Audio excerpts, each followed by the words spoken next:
what are some of the core things? What's minimum viable security?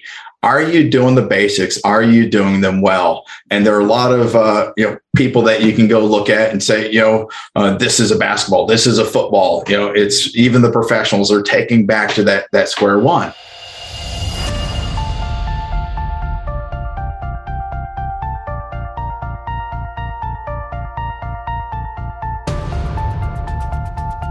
This is a Security Weekly production. Security Weekly is a resource of Cyber Risk Alliance. The Cybersecurity Collaborative and Wiz is proud to present CISO Stories. Each week, CISO Stories takes a deep dive on security leadership with one of the contributors to my latest book, the best-selling CISO Compass: Navigating Cybersecurity Leadership Challenges with Insights from Pioneers, as well as from other top CISOs and security thought leaders. The Cybersecurity Collaborative is a unique membership community enabling cybersecurity leaders to work together in a trusted environment. To learn more, visit securityweekly.com/CSC or visit cyberleadersunite.com. I am your host, Todd Fitzgerald, and this week we welcome Benjamin Corll, VP Cybersecurity at Coates. I started in information security back in the mid-90s, maybe the late 90s, where that really wasn't a field in and of itself. But I was that system administrator that was a Unix admin. So I was doing IP tables, working on access control lists. And then when those first generations of firewall started coming out, it was all going to be on Linux based, and people were like, hey, can you jump over here and start this? And then as the checkpoints and the sidewinders and all of these products started coming out just for that firewalls and the point products, it was, we need somebody just to do the information security. And it's always been, how can I best protect my organization has been my focus. And I've just really enjoyed that. And that was how I got into it. That's what I really have enjoyed, being that blue team, that defender. I've never really jumped over to the red team and the offensive part, but the defensive part of how do I defend? How do I protect has been something that has resonated with me for the last couple of decades. So you've seen a lot of this transition. I know I wrote in the CISO Compass book the whole evolution in the 5 different phases, starting out around 1995. So it sounds like you've been through that whole transition from the technical early days to where we are now, where we're dealing with so many more issues. No, absolutely. And it really just came down to what was the initial threats, how are we defending against it, all the way to the compliance-based. We're building these programs just because HIPAA's come out or, PCI came out. So, and now we're evolving to this, it's not security is no longer just an IT issue. It truly is that business issue. And how do I align the program to the business and say, this really is a business issue. It needs the rest of the business to agree here. And it's not just going and beating, saying, give me time, give me money. It really is, how do I align the decisions that I make? How do they impact the company? And how do they help the company meet our goals as well? So, yes. And I really like, when we started talking about this, you wanted to talk about, let's get back to basics. And I really love that. And tell us, so what do you mean by getting back to the basics? Absolutely. So it's, what are some of the core things? What's minimum viable security? Are you doing the basics? Are you doing them well? And there are a lot of people that you can go look at and say, this is a basketball, this is a football. It's even the professionals are taking back to that square one. When we're taking a look and saying, are we focused on the basics? If we want to defeat the adversaries that are out there, how do we do this? How do we build a program? And it's not, okay, what's the new whiz bang that is out there? I could go to these conferences, and there's this big conference in San Francisco, RSA, that every vendor is going to be there saying, we solve this problem. And I can go from booth to booth, and they're going to have these buzzwords and say, we solve this, you implement our tool, and you're going to have no issues. The problem comes down to, are you solving? They're assuming you're already doing the foundational things, so they're solving the more advanced problem for you, or helping to minimize it, put some focus on it. But have you rolled out? Did you remove local admin rights? Have you put an endpoint protection on there? Whether EDR, we can talk XDR, that sort of thing. But are you doing the very basics? What services do you have available to the internet? Are you allowing inbound RDP, remote desktop protocol, into your environment, and you just have it opened up to the world? So are you doing some of these basics that are out there? And one of the things I like to talk about is having a vulnerability management program.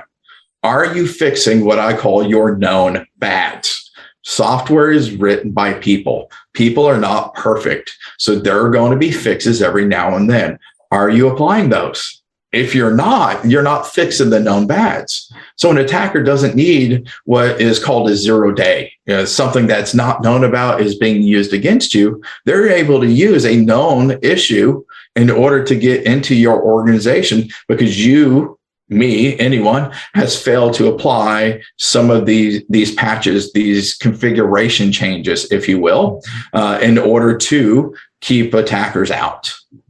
And I think we've seen that over and over again, like the Verizon data breach report or the Ponemon studies. You see that it's like 180 to 270 days before exploits are even discovered, and that the exploits are being used, have been out there for quite some time, that are being exploited to get into these environments. No, absolutely. And that's the thing. Have you done some of these basics? And one of the other basic ones out there is, in this day and age, have you employed multi-factor authentication?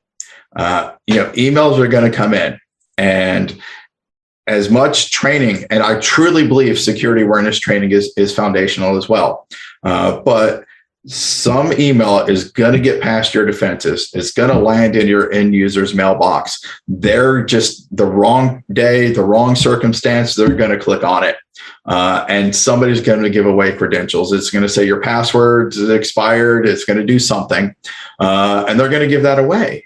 And have you employed, have you rolled out multi-factor authentication? How are we protecting our end users? Again, either your technology or your people at some point is going to fail.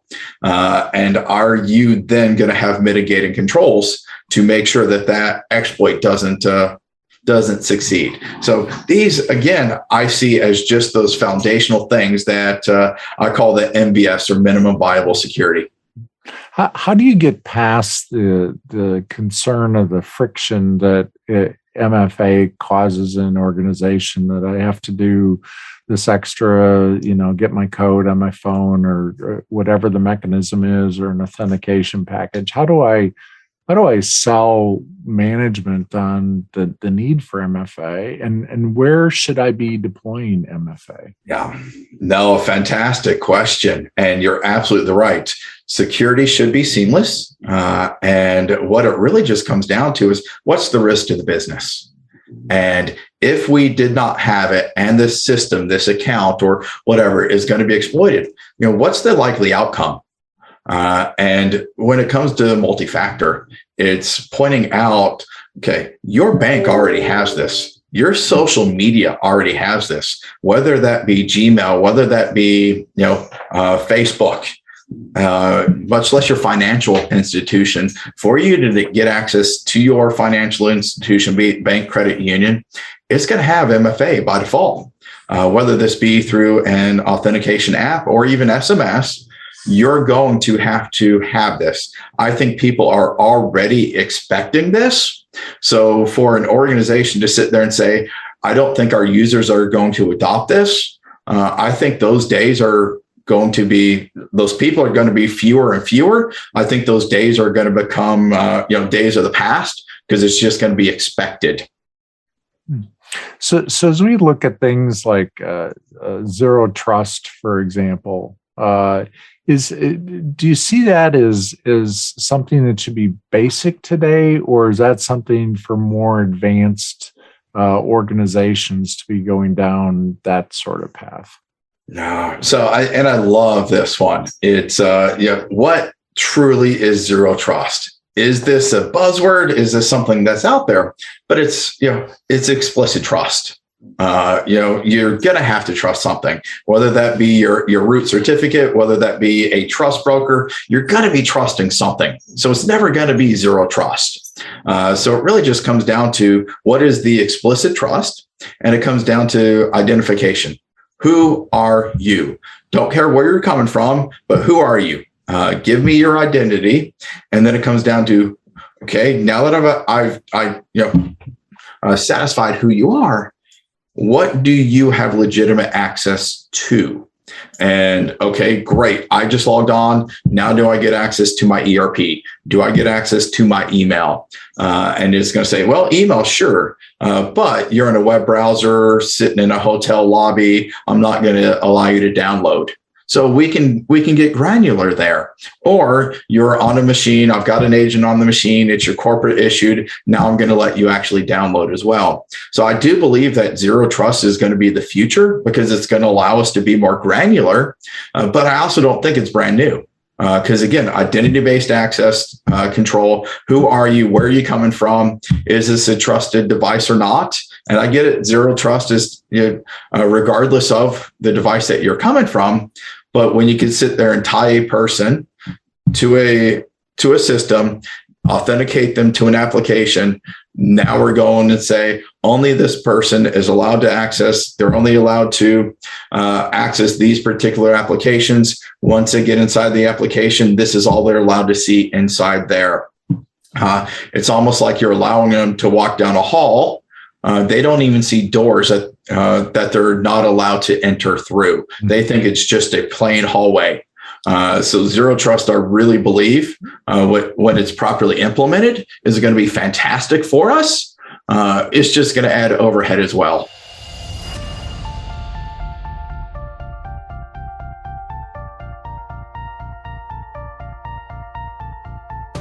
The article this podcast is based upon can be viewed in the best-selling cybersecurity leadership book, CISO Compass, Navigating Cybersecurity Leadership Challenges with Insights from Pioneers. It sounds like in preparation for some of that it's the, one of those basics is really getting back to good access control and making sure that, the old, people that need access at the right time have that access. Right there. Principle of least privilege. But the difficult thing here is, just because you are an employee, it's this old, VPN, traditional VPN. You get that fat client. All of a sudden, you connect to the network. You have access to the entire network. Should that ever be? Okay, you're an employee. I get it. We trust our employees. But do they have a need to see all of that? Do they have a need to do everything? No, they really don't. And this is where accidents come from. This isn't malicious. This is unintentional. Somebody sees, I don't need this file, and they're going to delete it, not realizing that that's the network share that everybody is accessing. They delete a file or they delete a directory, and all of a sudden we're sitting here with with an incident or having to restore all of that information because of an accident. Somebody who's again, not malicious, but maybe they're just trying to do the right thing and clean up too. So no, I'm absolutely there. And do you think that's a maturity thing? Because I hear that sometimes with startups or small, medium businesses that don't have those kind of controls in place because there aren't the large staffs. And so you need more people to have access to things in case somebody else isn't available. I'd make the counter argument of you're smaller. It'll be easier now. It's like with asset management. The larger your organization gets, the more machines that are going to be around, the more devices, not just machines. Therefore, the smaller you are, the easier that asset management can be. Same thing with data management. And I get, as a smaller startup, smaller organization, you wear multiple hats. But I really like this just-in-time access. Do I need to be a domain administrator all the time? Absolutely not. Should I have multiple accounts? I like having multiple accounts, because if I have an admin account versus a normal account, I think, now I'm in this admin account.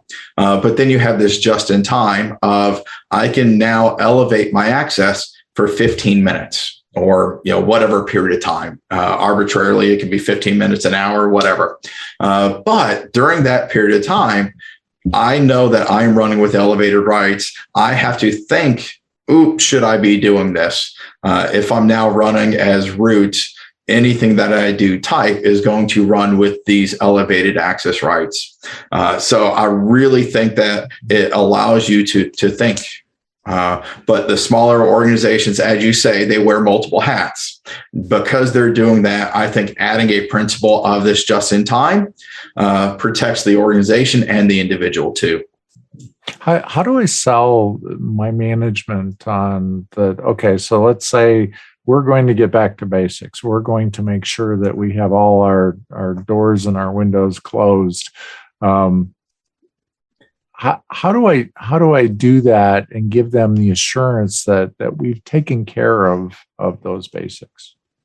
Are you a great business partner? And the art of storytelling is going to be huge. Not saying I'm fantastic at that, but I know people who are fantastic at that art of storytelling.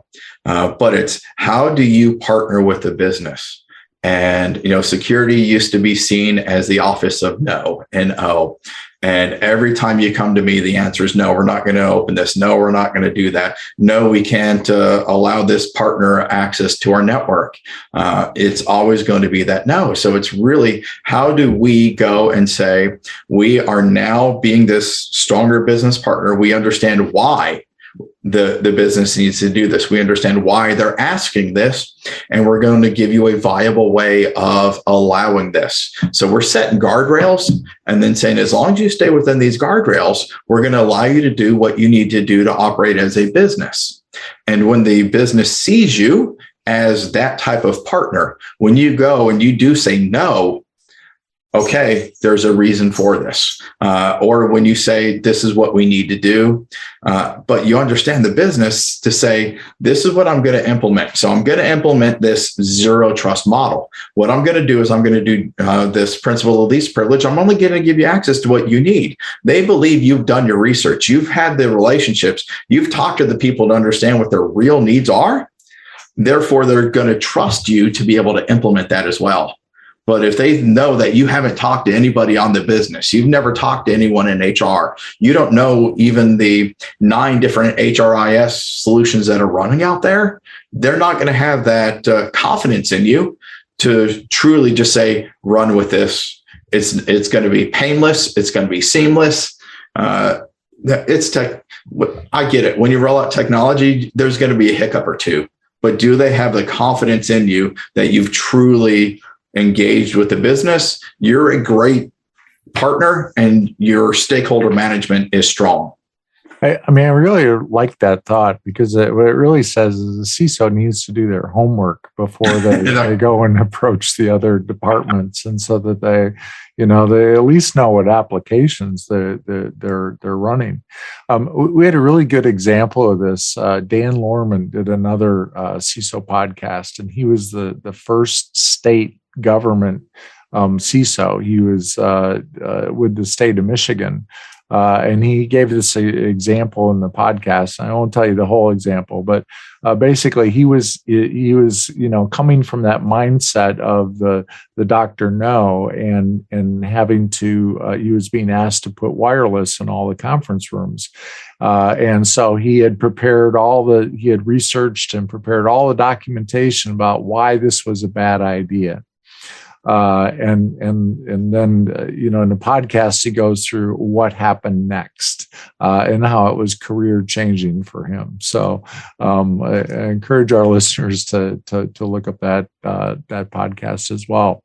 So you mentioned RSA, which is a fantastic conference, and you could probably spend the whole conference just on the vendor floor, looking at all the vendors and all the things and all the buzzwords. And today we have the machine learning and artificial intelligence and zero trust and, single panes of glass and we have next generation, whatever. How does somebody that's trying to say, hey, I just want to secure my organization, how do you sort through that and get to that minimal set of things that I actually need in my environment? Well, again, run a risk assessment. What do you do? Who are your adversaries? What type of risks are you trying to minimize, trying to mitigate? You're going to have to run a risk assessment. That's going to be where you start. There are things that I think are just practical. Having put a firewall in place, stop the north-south. Only things that are authorized come in or out. And certainly in, whether you start just blocking everything out except the things that you know about, but put that protection in place. The most prevalent attack vector I've seen, again, it's going to be email based. A lot of attacks start with that email. So do you have any email protection in place? Yes or no? And then your endpoints. How are you protecting your endpoints and your end users? So put some protection there, and then thinking about the authentication. That's where you're going to start. We can get into end user behavior analytics. We can get into having a SIEM, so you can bring all those logs or centralized logging all into one place. But rolling that out before you have people to actually look at it, probably is not going to be wise. So it really just comes down to what are the risks that are out there, and what do you see? So you got to enable the logging. You got to enable auditing. We're just saying centralized logging, feed that, but then take a look and say, are there other risks? Are there other avenues I did not think about? And this is also why you have amazing frameworks that very smart people have put out there. And you can start with like the CIS, top controls, Center for Internet Security. I'm a huge fan of the NIST CSF or cybersecurity framework. You start with some of these frameworks, and they walk you through. These are some of the basic controls. Do I think you're going to have 100 controls in the first 100 days? Absolutely not. But it's a journey, and you get started on it. And you as an organization go to your executive team and say, this is where we're going to start. We're going to start, identification, detection, protection, all of those things. And say, we're going to start with these things in these areas for a reason. And say, we're going to put together policies. To me, if you create a policy, but you can't enforce that policy, is it really? No one's going to follow it because you don't have the controls to enforce it as well. But then you've got to communicate it as well. And, you can sit there with the controls. I can put a new password policy and I can, enforce that with my domain controllers. But then people are now trying to reset their password, not realizing that I just made it a 16-character password. They're trying 10, 12, 13 characters, not realizing that I changed it to 16. They're frustrated, and that, rightfully so. So are you properly communicating to your business when you make these types of changes? And if not, you're at fault. Absolutely. And those frameworks are all great. We have several different podcasts that immediately come to mind. We have Tony Sager did one on he's from the Center for Internet Security. Jim Rivas, the CEO of the Cloud Security Alliance. We have other people that have put in on the NIST controls as well. So I think they're all great frameworks. This has been great, Benjamin. What sort of final thoughts do you have for current CISOs, emerging CISOs, experienced CISOs, as we're trying to make sure that our organization is taking care of the basics? No, I love it. I love the industry. Being a lifetime learner, you have to continue to learn. You've got to continue to network. You've got to talk to other CISOs. If you try to stay inside your shell, keep your head down. I'm here to protect my organization. This is what they hired me for. I'm going to learn more and more about my organization. You're going to lose focus. You might be doing, a decent job where you're at, but you're losing ground. So reach out to others, ask what's going on there, and be a giver too. You can share things without sharing trade secrets of this is what we've done. This is what worked for us. And you're going to be amazed at just how much comes back to you. You jump on a call with 10 other CISOs and you share, this is what's worked for me. You don't even have to mention vendor names, but nobody's really going to say, oh man, I can't believe you're running that vendor. But again, just be willing to share, be willing to engage, look around you. Network, continue to build that professional network. It's going to pay such dividends for you. And read. There's so much material that's out there. So continue to feed your brain, continue to feed your education, and talk to people. I think that's great advice. And as you know, the Cybersecurity Collaborative is a vendor neutral organization that where we have CISOs that do collaborate, and I appreciate all the time you put into giving and helping other CISOs learn from your experience as well. So thank you very much for that. Oh, absolutely. It is certainly a pleasure. Thanks a lot, Benjamin.